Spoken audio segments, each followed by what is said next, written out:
Hi, this is Blake Levine, and today I want to talk about bipolar and depression and loss. So, this Thursday would be the anniversary of my brother passing away from a heroin overdose. And in his honor, I wanted to share some lessons and tips when it comes to living with depression or bipolar and facing loss.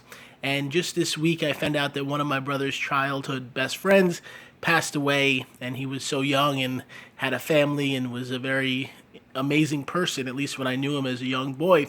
And I want to share for anyone that faces loss, it can be a really tricky road trying to rebuild and pick yourself up. One of the first things I want to share is that as hard as loss is, it's something we will all experience.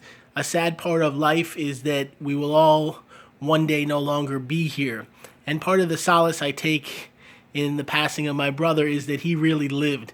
He had so many adventures and friends and things that he experienced that made his short life a full one. And I want to encourage you to find a way to live to the best of your potential.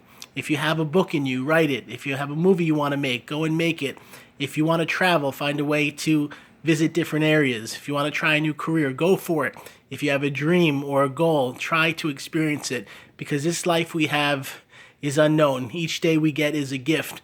Nobody except God knows if we'll be here tomorrow. And when we try our best to live a full life, we get to have wonderful experiences. And I believe our higher power would want that. It would want us to say, I'm going to do what I can to enjoy life, to have positive experiences, and to remember that it's a blessing to be able to be here today. When you face depression or bipolar and you face loss, you can really start to sink. You may wonder what the point is to go on if you've lost someone so valuable. And when I lost my brother, I started to feel that way. I felt like, could I continue? Could I keep my strength? Could I allow myself to live when he was no longer here?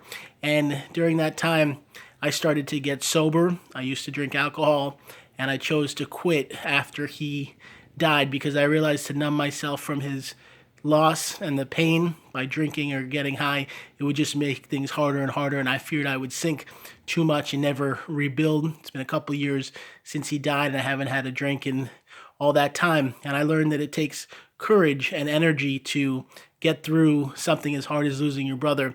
But by being able to honor him, by being sober, I realized that life has gotten a little bit better. I take joy with my children and my wife, and I realize that each day is a gift. I want to thank you for listening to this short talk. I hope you'll say a prayer and honor my brother Adam Wachtel, and hope that his life will be a lesson for others that face addiction. And if you want to get this book, Depression, Bipolar, and Heroin, it's an amazing book teaching about mental health and addiction. It shares amazing stories. You can find it at the link below. I also do a life coaching program by phone.